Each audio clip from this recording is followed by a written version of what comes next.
आज 7 सितंबर 2020 बाबा के महावाक्य है, मीठे बच्चे, बाप आए हैं तुम पुराने भक्तों को भक्ति का फल देने।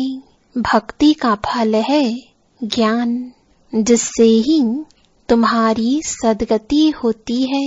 प्रश्न है, कई बच्चे चलते चलते तकदीर को आपे ही शूट करते हैं, कैसे? उत्तर है, अगर बाप का बनकर सर्विस नहीं करते, अपने पर और दूसरों पर रहम नहीं करते, तो वह अपनी तकदीर को शूट करते हैं, अर्थात पद भ्रष्ट हो जाते हैं। अच्छी रीति पढ़े, योग में रहे तो पद भी अच्छा मिले। सर्विसेबल बच्चों को तो सर्विस का बहुत शौक होना चाहिए। गीत है, ये कौन आज आया सवेरे सवेरे,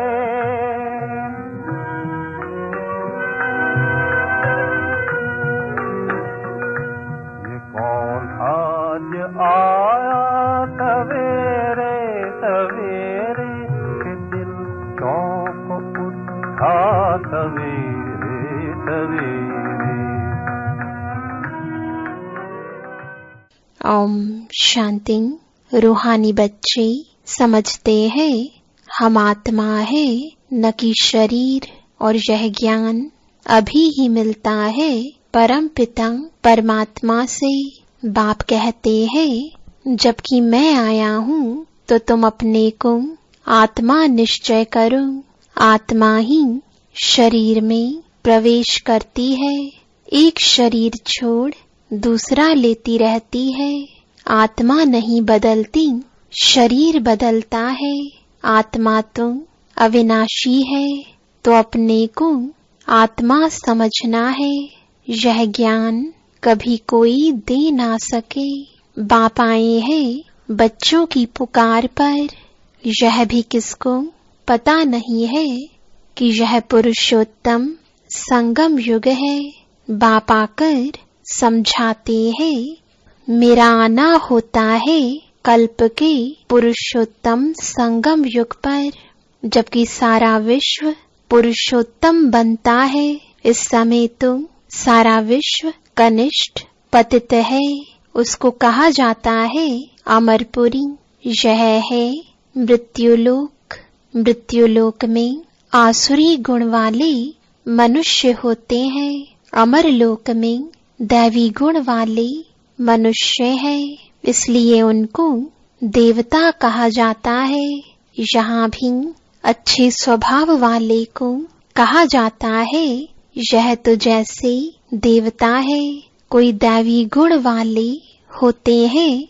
इस समय सब है आसुरी गुण वाले मनुष्य, 5 विकारों में फंसे हुए हैं। तब गाते हैं, इस दुख से आकर लिबरेट करो। कोई एक सीता को नहीं छुड़ाया। बाबा ने समझाया है, भक्ति को सीता कहा जाता, भगवान को राम कहा जाता। जो भक्तों को फल देने आता है, इस बेहद के रावण राज्य में सारी दुनिया फंसी हुई है। उन्हों को लिबरेट कर राम राज्य में ले जाते हैं। रघुपति राघव राजा राम की बात नहीं, वह तो त्रेता के राजा थे। अभी तो सभी आत्माएं तमोप्रधान जर्जरीभूत अवस्था में है। सीढ़ी उतरते उतरते नीचे आ गए हैं, पूज्य से पुजारी बन गए हैं। देवताएं किसकी पूजा नहीं करते, वह तो है पूज्य। फिर वह जब वैश्य शूद्र बनते हैं तो पूजा शुरू होती है। वाम मार्ग में आने से पुजारी बनते हैं। पुजारी देवताओं के चित्रों के आगे नमन करते हैं। इस समय कोई एक भी पूज्य हो नहीं सकता। ऊंच ते ऊंच भगवान पूज्य, फिर है सतयुगी देवताएं पूज्य। इस समय तो सब पुजारी हैं। पहले पहले शिव की पूजा होती है, वह है अव्यभिचारी पूजा। वह सतो प्रधान, फिर सतो, फिर देवताओं से भी उतरकर जल की, मनुष्यों की, पक्षियों आदि की पूजा करने लग पड़ते। दिन प्रतिदिन अनेकों की पूजा होने लगती है। आजकल रिलीजियस कॉन्फ्रेंस भी बहुत होती रहती है। कभी आदि सनातन धर्म वालों की, कभी जैनियों की, कभी आर्य समाजियों की। बहुतों को बुलाते हैं, क्योंकि हर एक अपने धर्म को तो ऊंचा समझते हैं ना। हर एक धर्म में कोई न कोई विशेष गुण होने कारण वह अपने को बड़ा समझते हैं। जैनियों में भी किस्म किस्म के होते हैं, 5-7 वैरायटी होंगी। उनमें फिर कोई नंगे भी रहते हैं। नंगे बनने का अर्थ नहीं समझते हैं। भगवानुवाच है, नंगे अर्थात अशरीरी आए थे, फिर अशरीरी बनकर जाना है। वह फिर कपड़े उतार कर नंगे बन जाते हैं। भगवानुवाच के अर्थ को नहीं समझते हैं। बाप कहते हैं, तुम आत्माएं यहाँ यह शरीर धारण कर पाठ बजाने आई हो, फिर वापस जाना है। इन बातों को तुम बच्चे समझते हो। आत्मा ही पाठ बजाने आती है। झाड़ वृद्धि को पाता रहता है। नए नए किस्म के धर्म इमर्ज होते रहते हैं, इसलिए इनको वैरायटी नाटक कहा जाता है। वैरायटी धर्मों का झाड़ है। इस्लामी देखो कितने काले हैं, उन्हों की भी बहुत ब्रांचेस निकलती हैं। मोहम्मद तो बाद में आए हैं, पहले हैं इस्लामी। मुसलमानों की संख्या बहुत है। अफ्रीका में कितने साहूकार हैं। सोने हीरों की खानियां हैं। जहां बहुत धन देखते हैं तो उस पर चढ़ाई कर धनवान बनते हैं। क्रिश्चियन लोग भी कितने धनवान बने हैं। भारत में भी धन है, परंतु गुप्त सोना आदि कितना पकड़ते रहते हैं। अब दिगंबर जैन सभा वाले कॉन्फ्रेंस आदि करते रहते हैं, क्योंकि हर एक अपने को बड़ा समझते हैं ना। वह इतने धर्म सब बढ़ते रहते हैं। कभी विनाश भी होना है, कुछ भी समझते नहीं। सब धर्मों में ऊंच तो तुम्हारा ब्राह्मण धर्म ही है, जिसका किसको पता नहीं है। कलयुगी ब्राह्मण भी बहुत हैं, परंतु वह है कुख वंशावली ब्राह्मण। प्रजापिता ब्रह्मा के मुख वंशावली ब्राह्मण, वह तो सब भाई बहन होने चाहिए। अगर वह अपने को ब्रह्मा की औलाद कहलाते हैं तो भाई बहन ही ठहरे, फिर शादी भी कर ना सके। सिद्ध होता है वह ब्राह्मण ब्रह्मा के मुख वंशावली नहीं है, सिर्फ नाम रख देते हैं। वास्तव में देवताओं से भी ऊंच ब्राह्मणों को कहेंगे। चोटी है ना, यह ब्राह्मण ही मनुष्य को देवता बनाते हैं। पढ़ाने वाला है परमपिता परमात्मा, स्वयं ज्ञान का सागर। यह किसको भी पता नहीं है। बाप के पास आकर ब्राह्मण बनकर फिर भी कल शूद्र बन पड़ते हैं। पुराने संस्कार पलटने में बड़ी मेहनत लगती है। अपने को आत्मा निश्चय कर बाप से वर्षा लेना है। रूहानी बाप से रूहानी बच्चे ही वर्षा लेंगे। बाप को याद करने में ही माया विघ्न डालती है। बाप कहते हथ कारडे दिल यारडे यह है बहुत सहज, जैसे आशिक माशूक होते हैं, जो एक दो को देखने बगैर रह ना सके। बाबा तो माशूक ही है, आशिक सब बच्चे हैं, जो बाप को याद करते रहते हैं। एक बाप ही है जो कभी किसी पर आशिक नहीं होता है, क्योंकि उनसे ऊंच तो कोई है नहीं। बाकी हाँ, बच्चों की महिमा करते हैं। तुम भक्ति मार्ग से लेकर मुझ माशूक के सब आशिक हो, बुलाते भी हो कि आकर दुख से लिबरेट कर पावन बनाओ। तुम सब हो ब्राइड्स, मैं हूँ ब्राइड ग्रूम। तुम सब आसुरी जेल में फंसे हुए हो, मैं आकर छुड़ाता हूँ। यहाँ मेहनत बहुत है, क्रिमिनलाई धोखा देती है, सिविलाई बनने में मेहनत लगती है। देवताओं के कितने अच्छे कैरेक्टर्स हैं, अब ऐसा देवता बनाने वाला जरूर चाहिए ना। कॉन्फ्रेंस में टॉपिक रखी है मानव जीवन में धर्म की आवश्यकता। ड्रामा को न जानने कारण मूंझे हुए हैं, तुम्हारे सिवाय कोई समझा ना सके। क्रिश्चियन अथवा बौद्धि आदि को यह थोड़ी ही मालूम है कि क्राइस्ट, बुद्ध आदि फिर कब आएंगे। तुम झट हिसाब किताब बता सकते हो, तो समझाना चाहिए धर्म की तो आवश्यकता है ना। पहले पहले कौन सा धर्म था, फिर कौन से धर्म आए हैं। अपने धर्म वाले भी पूरा समझते नहीं है, योग नहीं लगाते, योग बगैर ताकत नहीं आती, जौहर नहीं भरता। बाप को ही ऑलमाइटी अथॉरिटी कहा जाता है। तुम कितना ऑलमाइटी बनते हो, विश्व के मालिक बन जाते हो। तुम्हारे राज्य को कोई छीन ना सके। उस समय और कोई खंड होते नहीं, अभी तो कितने खंड हैं। यह सृष्टि चक्र कैसे फिरता है, 5000 वर्ष का यह चक्र है।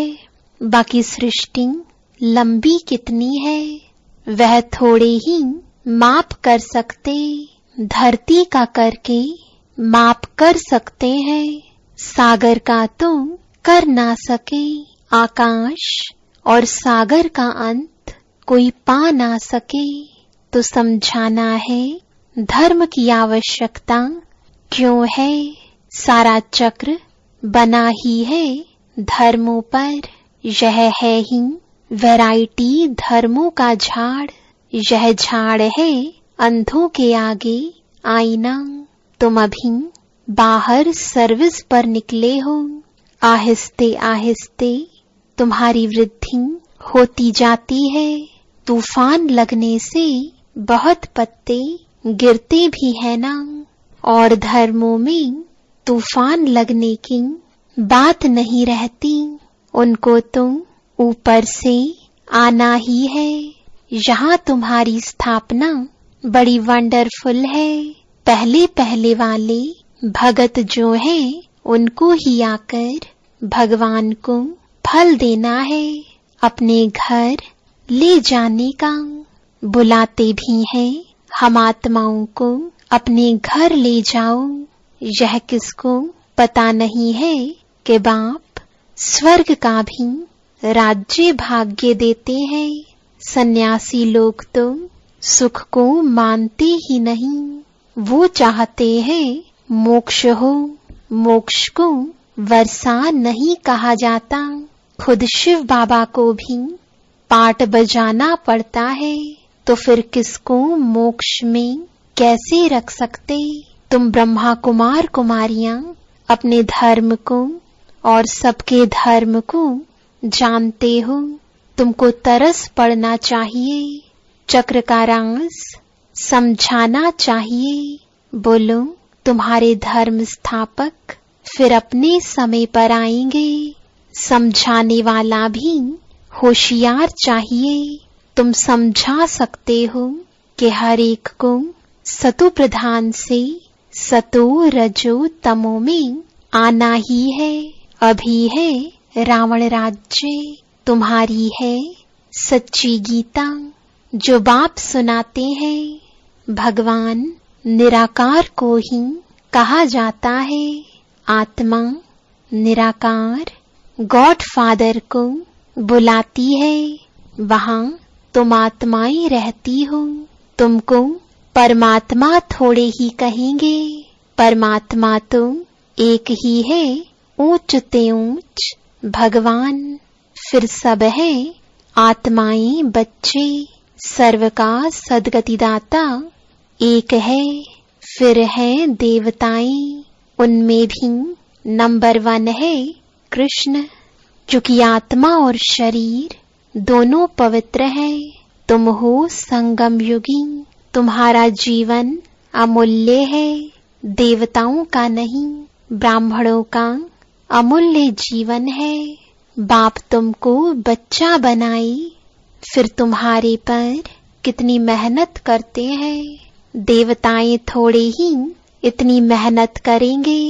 वह पढ़ाने लिए बच्चों को स्कूल भेज देंगे। यहाँ बाप बैठ तुमको पढ़ाते हैं। वह बाप, टीचर, गुरु तीनों है। तो कितना रिगार्ड होना चाहिए। सर्विसेबल बच्चों को सर्विस का बहुत शौक होना चाहिए। बहुत थोड़े हैं जो अच्छे होशियार हैं, तो सर्विस में लगे हुए हैं। हैंड्स तो चाहिए ना। लड़ाई के मैदान में जाने के लिए जिनको सिखलाते हैं उनको नौकरी आदि सब छुड़ा देते हैं। उन्हों के पास लिस्ट रहती है। फिर मिलिट्री को कोई रिफ्यूज कर ना सके कि हम मैदान पर नहीं जाएंगे। ड्रिल सिखलाते हैं कि जरूरत पर बुला लेंगे। रिफ्यूज करने वाले पर केस चलाते हैं। यहाँ तो वह बात नहीं है। यहाँ फिर जो अच्छी रीति सर्विस नहीं करते हैं तो पद भ्रष्ट हो जाता है। सर्विस नहीं करते, गोया आपे ही अपने को शूट करते हैं।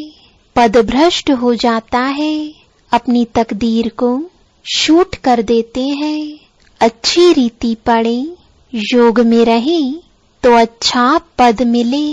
अपने पर रहम करना होता है। अपने पर करे तो दूसरे पर भी करे। बाप हर प्रकार की समझानी देते रहते हैं। यह दुनिया का नाटक कैसे चलता है तो राजधानी भी स्थापन होती है। इन बातों को दुनिया नहीं जानती। अब निमंत्रण तो मिलते हैं। 5-10 मिनट में क्या समझा सकेंगे। 1-2 घंटा दे तो समझा भी सकेंगे। ड्रामा को तो बिल्कुल जानते नहीं।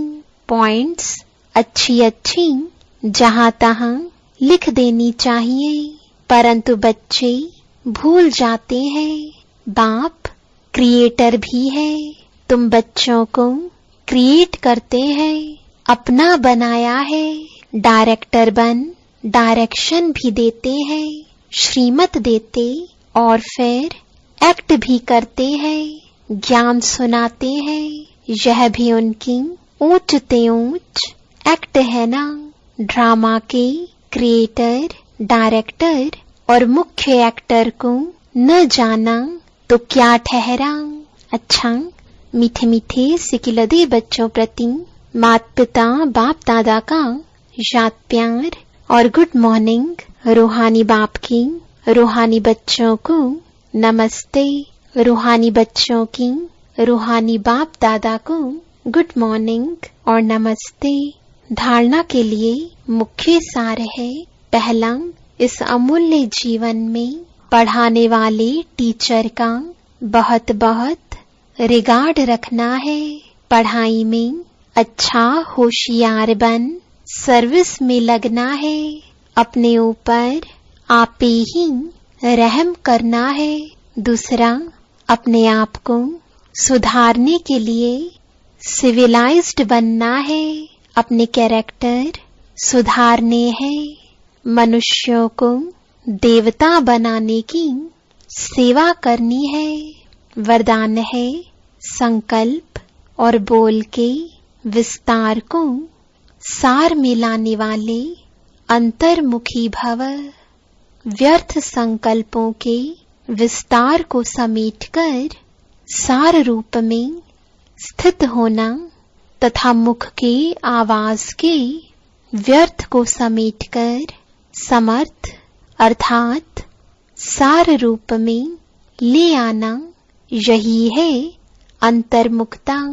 ऐसे अंतर्मुखी बच्चे ही साइलेंस की शक्ति द्वारा भटकती हुई आत्माओं को सही ठिकाना दिखा सकते हैं। यह साइलेंस की शक्ति अनेक रूहानी रंगत दिखाती है।